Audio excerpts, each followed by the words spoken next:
And as a thank you to all my viewers and subscribers, Massdamper is now offering a 10% discount. If you want to get cool shirts like this one, or other mini four-wheel drive swag like stickers for your car, or stickers for your toolboxes, you can get them from massdamper.jp. Don't forget to use the discount code ZenBluster on checkout.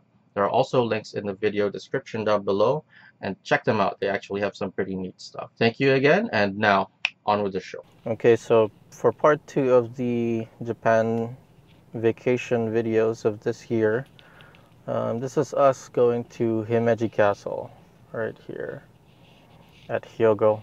This is a bridge that connects the outside, I guess, to the castle grounds, and this is surrounded by a moat, and I'll explain why there's a moat later on. This is the outer gate. So you can see there's John saying hello as well, and there's some cats in the background. It's look at that. They're not too scared. Oh no, you're leaving me already. And then there's these are the path basically all the way up there. We took some pictures beforehand, but you can see a little bit more view there. These are kids that were doing some surveys of foreigners that are visiting. I guess they couldn't tell that we were vacationing as well. This is a view. We're already in the castle grounds, but there are a lot of gates that you needed to go through, just like this one right here. That's one of the first gates that you go through to get into the grounds of the castle. And the Himeji Castle is known for being one of those castles that it's like white, you know, it's very easy to see, it's very iconic, it's hard to confuse it for any other place. And the grounds are designed in a way that it's a little bit different, you know, for most places. Actually, I guess most castles, especially ones that are for defensive positions, are going to be designed this way, and that won't be too evident until a little bit later. This is Edgar going up the path. He's about to go into that places where there's a lot more defensive positions, because this is a castle for defense. So over here is that transition, and that wall on the left is an example of one of those things where you could use to defend the castle. Those holes on the left side were designed for people that shoot arrows or even throw rocks. So those tiny windows you can use to defend the castle. If people are attacking, you have to go through these winding steps and make it a little bit tougher for them to get anywhere, because you have to snake through the castle. That's a view. That's pretty close now. And this is I think the rear courtyard. And I guess we're going to have a little bit of a better view of the city on the right over here as well. But before we go through this side, we're actually going to go climb the castle. And before you get into the castle, you actually have to take your shoes off and put them in these plastic bags. And then, because you're not allowed to have your shoes on inside of it, the floor is quite old, and they don't want you to tarnish it or make it even worse. So as you can see, the lower floors are fairly dark, and they're lit by lanterns, and these lanterns are not, you know, fire based. Otherwise it would be too much of a hassle in case, or they don't want to have a fire start. So these are electric lamps now, of course, just to make it safer for, you know, the castle. They don't want it to burn down, of course. So yeah, it actually looked pretty cool. And these steps, these are fairly steep, and while it wasn't as bad as the Inari Shrine, because not only were the steps steep, but they were also not always even, and as you can see coming up from here, they were fairly uniform, so as normally designed stairs.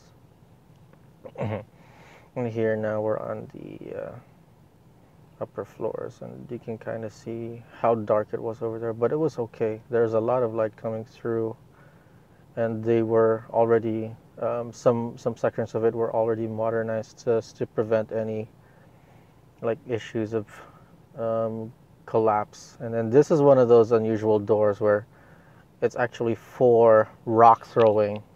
So you can just imagine if people open that port, throw a boulder outside, and then it would land on people, just crushing them. You know, it would be pretty funny. That's how they did for defense before.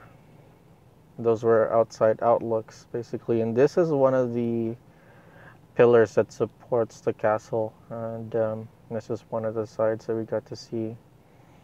So you could see that area was actually quite big.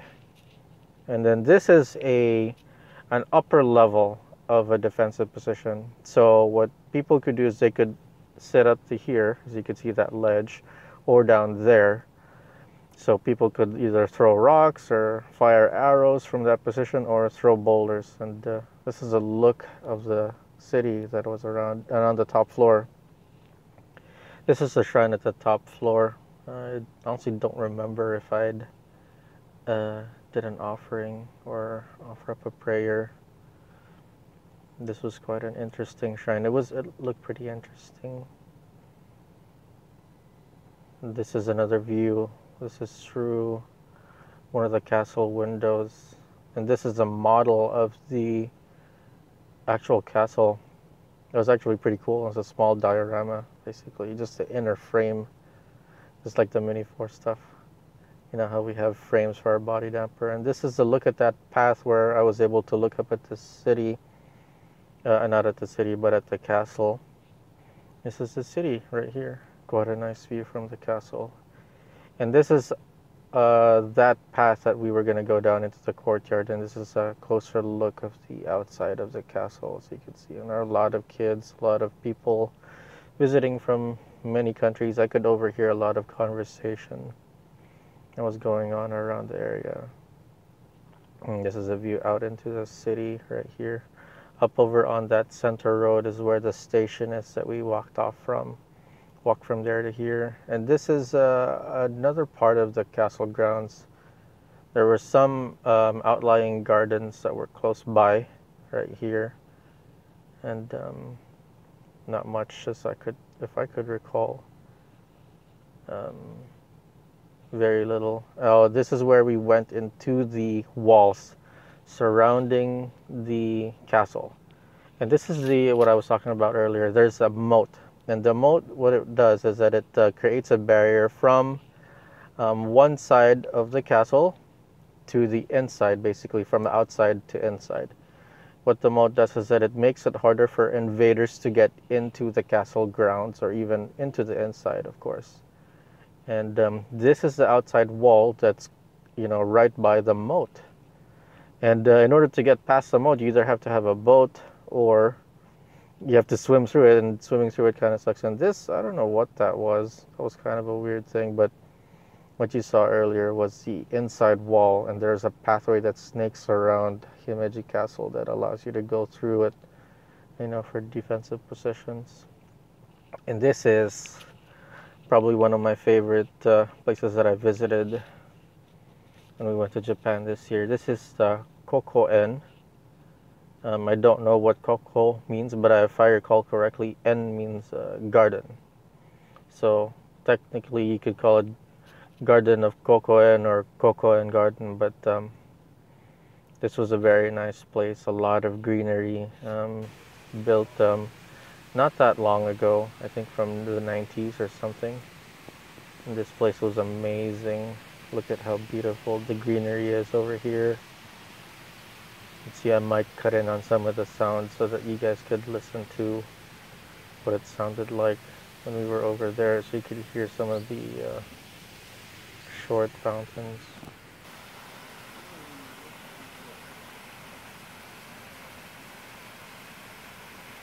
Yeah, just what a nice place. Look at that, clear the water is right here. There's more on the other side, right there.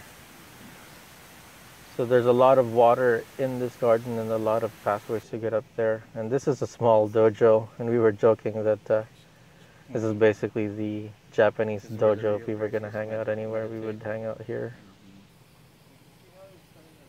Some small pond. Actually, quite a decent sized pond. There's a lot of fish in it too. As you can see, there's a few right here.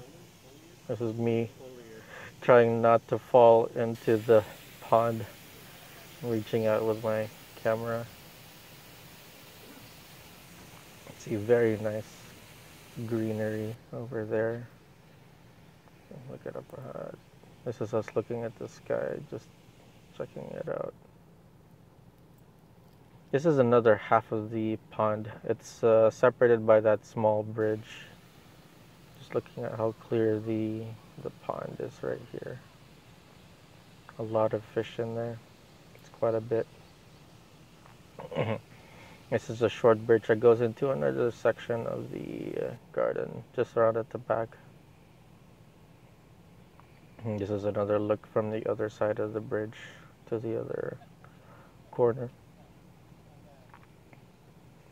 And this is a footpath across the other side of the pond. It's quite nice. See, that's the bridge over there from earlier. You can keep going around that area to this side. And this side is a garden, a normal garden where you could actually grow stuff specifically for the rest of the garden. This is where they grow so small plants when they're still seedlings. And another small pond, a river-ish, right here. There's lots of little places in this garden. That was pretty good. And there's some seating area too if you look past Kevin right there, right here. This is sitting area if you needed to just sit around, just take a look at them, and have a listen to what's going on around you. You know, just if you want to take a break, you could do that. More fish at the small ponds. And this is us at Forest Labo. I'll cut the sound so you guys can hear what it sounds like. Yeah, we didn't really get to do any practicing. This was the one time that we went to Forest Labo. And I got some insight from one of the racers over there. He taught me how to make my car jump very far, as you can see. I'm landing in the corner now, and gonna watch me crash.